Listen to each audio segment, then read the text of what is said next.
I have been getting this question a lot, and I mean a lot. When it comes into the realm of blogging, it's a question we have to ask, and it's, can you actually make money blogging? What is the ROI of blogging, especially as a business owner, and if it's worth the time, the money, the effort, the strategy to put behind it? And I think this question is really fueled by the rumor or, the trend that comes along at least once a year, probably a few times a year, that says blogging is dead. And blogging is not dead.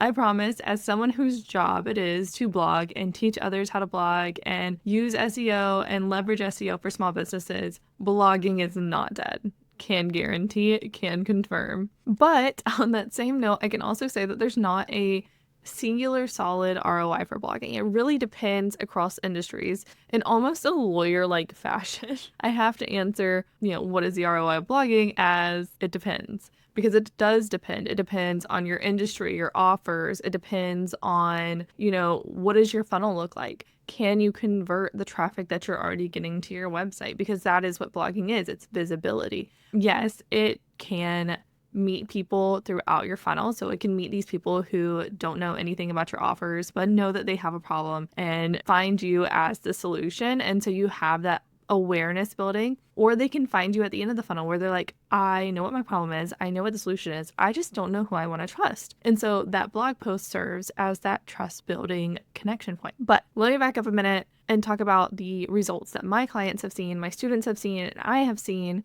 from blogging to prove that yes, there is an ROI to blogging. Starting it off with a really good example of the long-term results. So a client that I had, she's a premier bookkeeping and accounting firm, and she works with construction nonprofits, so a very lucrative industry. So her contracts can range anywhere from $1,000 a year to $100,000 a year to more. It really just depends on the size of the company and the service that they're interested in, because she also offers CFO services. And if you don't know what a CFO service is, it is minimum a couple grand a month. So you're looking at a higher level financial management there. From one blog post, and this was after 4 years of blogging, we have a really long relationship, she booked a $100K contract. So that was plenty of ROI, more ROI that could have covered her entire 4 years of blogging. So it definitely paid off in her case and had a really, really nice ROI to show for it.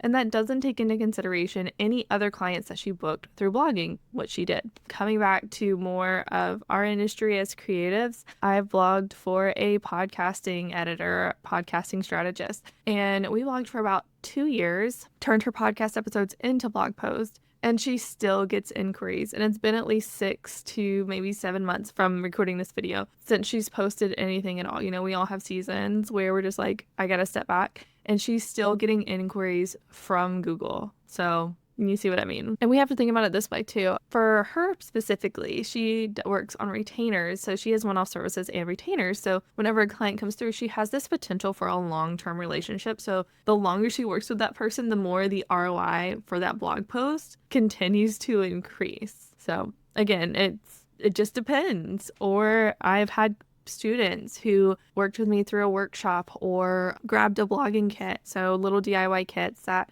really reduce the amount of time that you have to spend blogging and provide the strategy walkthrough for you, who made their first digital product sale from a blog post that they wrote using those resources. So to say that blogging can make money is almost an understatement, because it very much can, or that blogging is dead, which is a complete lie, because it is definitely not, but the ROI is there. Now, if you are blogging and you have not seen results, or you're considering it, but people are saying like, I've tried blogging and it's just not bringing my business any business, like it's not making me any sales, there are probably a few reasons behind that, because blogging does depend. It is visibility. So a lot of traffic that you're going to get from SEO blogging is people who don't know who you are. Like, they've never heard of you. They are just finding you. They're very cold traffic because they have an issue. And so how you almost leverage it, where you can leverage a relationship on other platforms, and that's how you warm them up. When you bring people from SEO, they are being warmed because they are already problem aware. They have an issue and they're already taking an action to try and solve it. And that's really where that relationship comes from, instead of, the personal, they like to post, they talked in the DMs, and so they're getting a little bit warmer. No, it's truly like, can you solve this issue? Can you tell me what my issue is? Can you give me the recipe that I'm searching for. So you're coming from two different spaces, but it serves a similar purpose in your funnel and your workflow. If you're not seeing an ROI on blogging, or you're being told that, there's no luck there, here are a few things that you need to go back and review and make sure you're in a good place before you start posting, or review your old blog post and say like, oh, okay, these are some spaces that, I kind of skipped because I didn't quite understand the strategy behind it, because there is a strategy behind it. And that is the key there. You have to have a strategy for SEO blogging, because every blog post is going to talk to each other. When one blog post ranks well, others are going to rank well if they are related. So if we keep posting randomly, or, one is there and one's not quite there, it's going to bring our overall ranking down and make it harder for us to have posts that perform. So first thing you're going to look at is your offers and your audience. You have to think, what is the investment for blogging? Do you want someone to do it for you? Because that's going to be a little bit more expensive, but they do have the strategy and the know-how. Hello, me.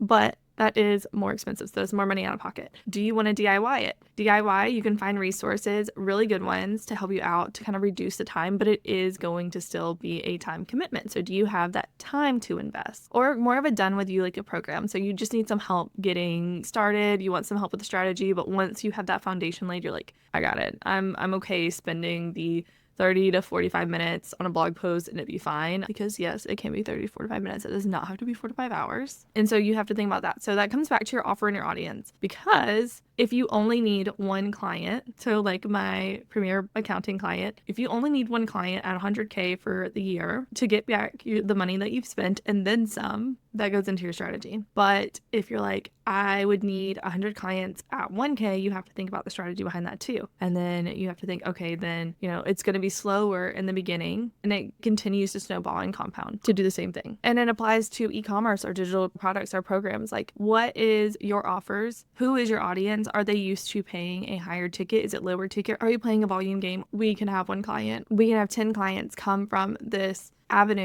traffic avenue, and be cool beans. So we do have to consider that. And then if you don't have an offer that you're pretty confident would be able to sell to your audience or a cold audience, then blogging might not be a good fit right now. And we have to go back and think about the offers that we want to promote. Next is your funnel. You have to think about your entire funnel. SEO in blogging is visibility. It is bringing people to your website. And it does work in those different parts of your funnel, like we talked about. It does work to help sell. It does work to help nurture and educate, but it is not a replacement for an actual funnel. It's not a replacement for your email sequence. It's not a replacement for your sales page. Those pieces of your website and your business still have to put in the work, especially if we're playing like a volume game where people are going to come in and buy, but they're also going to like subscribe. And so we have to make sure that your newsletter or your sequences are putting in the work and doing the things that they need to be doing. If they can't convert traffic from other platforms, it's going to be really, really hard for your systems and your funnels to convert a cold audience. And if they can't convert, then you're not going to see an ROI, which does make blogging feel like a kind of a waste of time. Lastly, you're going to think about your industry. So we kind of talked about this with your audience, but honestly, there is a range of ROIs across industries. And it also depends on how aware, your audience is when it comes to what you are. So for example, let's talk about a bookkeeper. So we know what a bookkeeper is. As established business owners, you're probably going to know what a bookkeeper is, whether you've worked with one, whether you've considered working with one, whether you see them on Threads or on Instagram. You're pretty aware that there is someone out there that can help with the financial side of things and like keeping things organized. You don't really need to be told what a bookkeeper is, even if you don't fully understand what they do. Like you don't get the full, okay, why should I hire one yet? But when it comes to an OBM or online business manager, there's a lot more like, okay, what is associated with that? Like, what does that do? And there's also a lot more variation in what an OBM can do, because they each have their own specific, okay, I'm great at this, I'm great at this, I'm great at this, or I can do all this. And that has to be taken into consideration, because we're going to have to spend a lot more time warming up an audience through the blog post than you would someone who's a bookkeeper, who's more like, okay, this is the signs that, you're ready for a bookkeeper. This is signs that you're not ready for a bookkeeper. This is when to hire. This is who to hire, what to look for, versus an OBM where we're going to talk about like, this is the potential of what we could accomplish, or this is, what I am because I do solve your problems. So there's two different approaches there. And one, the OBM is likely going to take longer to warm up, but you're going to have more people come in to your audience because you are talking about those pain points and those problems, but you do have a sense of like, oh, I've got to educate people about what I am, versus the bookkeeper, who is likely going to see higher conversions quicker, although it's going to even out over time from the initial startup because people already know what a bookkeeper is. So it's almost like a vice versa. You take the warm up route for the OBM and you take the selling route for the bookkeeper. And then once they get a few months into their strategy, you actually flip it because you have clients coming in, but now you need to start bringing in people who need more awareness. But on the side, you have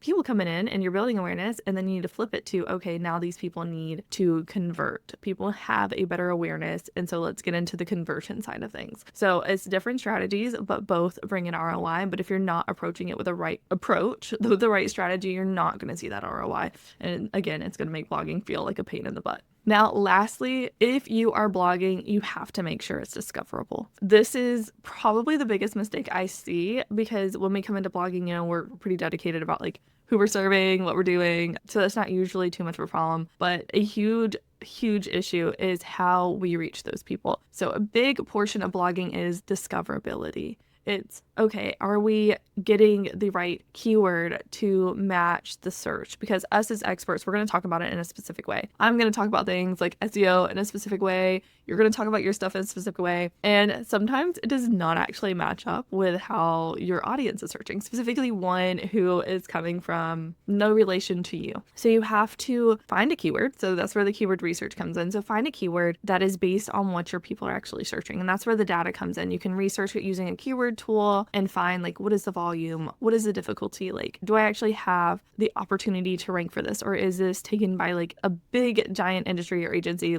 like Forbes or Psychology Today or anything like that? And you're not likely going to rank against them, at least not right now. We got plans for that in later, but not right now. So we do have to consider that too. And if you're targeting the wrong keyword, you're not going to get the traffic because nobody's going to see it because nobody is searching for it. But it also comes into like the structure of your blog post.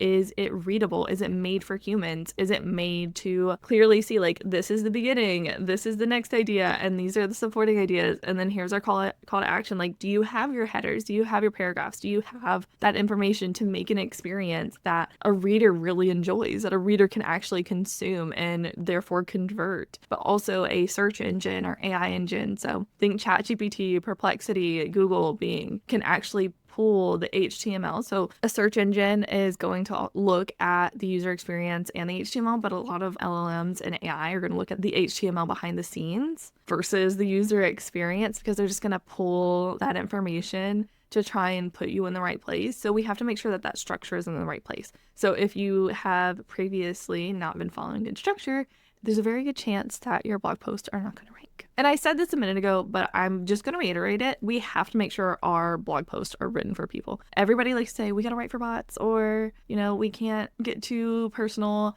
We can get personal as long as the structure is there and as long as we're matching the search intent. Personal is what makes people trust us. I don't want to trust a bot. I want to trust a person. And so bringing your personality is not going to hurt you as long as you are still clear and delivering on the search intent and making it consumable, or using the structure people need to like look at your blog post and actually say, oh, I understand this. Pro tip, if you're not converting, you have to think about like what you're asking from your reader and if it's equal to the exchange that they're making, like the information that you're giving, because every interaction on your blog is an exchange. It's an exchange for their time, for their trust. And in that exchange, you're giving them the information based on their search, based on the problem they're having. And they are giving you their time to spend on the post, their trust, because if they come back, then they're going to trust you more. They are giving you potentially their email. That's a baby ask, like your email for this additional information or resource. Or is it a big ask? You're asking like, hey, join my 2K program, join my,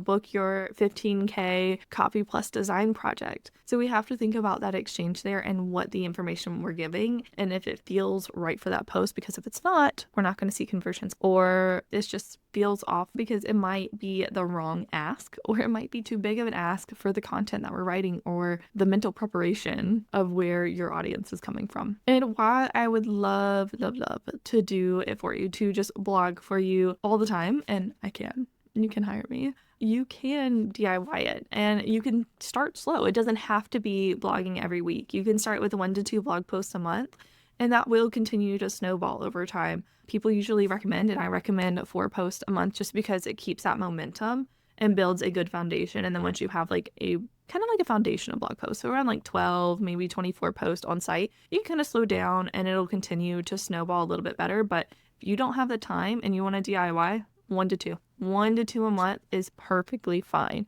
Just make sure your strategy is nailed down and make sure you're like really focusing and honing in on, okay, this blog post is done the right way. It's going to convert. It's going to make me money. It's going to attract the readers who can't help but hit subscribe when they see my pop-up.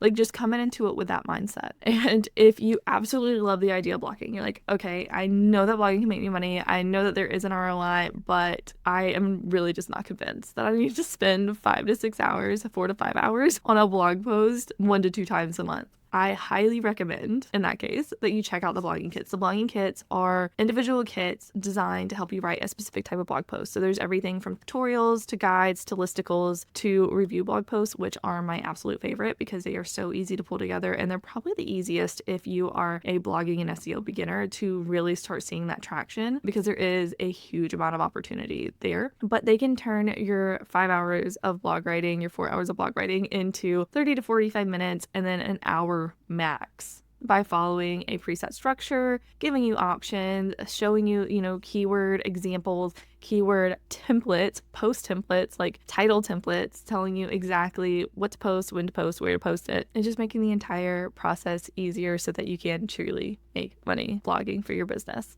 If you have any questions or you're wondering if, okay, well, this is my industry, this is who I serve, is this a good opportunity? Go ahead and drop your comments down below underneath the description. I am here for you. And don't forget to like and subscribe because more blogging tips are coming your way. That's all for today. Bye.